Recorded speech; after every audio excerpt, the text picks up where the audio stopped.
Hi, Dr. P here to talk briefly about the question of generalship or resource management in war games.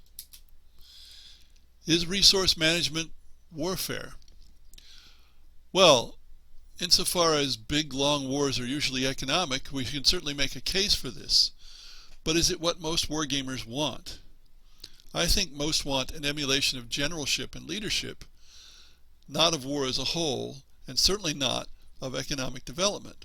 For most, the minutiae of resource management is too much like work.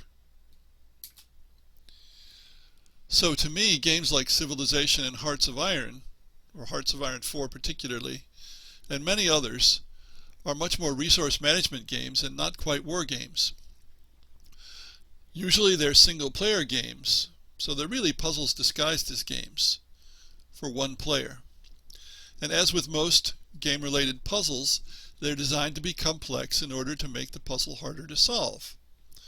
Though I noticed that in recent versions of these games, the developers have tried to reduce the resource management burden on the player. There's a big problem in resource management games, the economic snowball.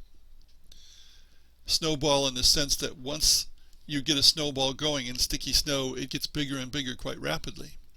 So one player solves the puzzle better than others, if there are other players, or better than the setting for the difficulty of the computer players, gets ahead economically, and being ahead enables him or her to get even further ahead.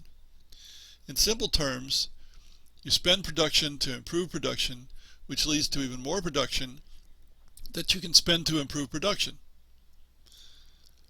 So it works poorly for games for more than one player. In 4X games, sometimes you can have more than one player, and whoever gets the economic snowball rolling best is the one who wins the game. The military almost doesn't matter. There's limited appeal given this fundamental snowball problem. There's also the enormous detail expected by resource management fans, which makes these difficult games to create. I would only contemplate this for a single-player puzzle-like game.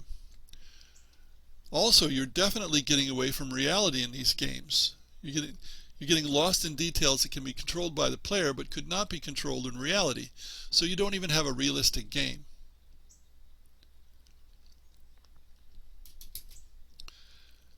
If you want to design resource management games, more power to you, but they're not part of the subject in strategic war games.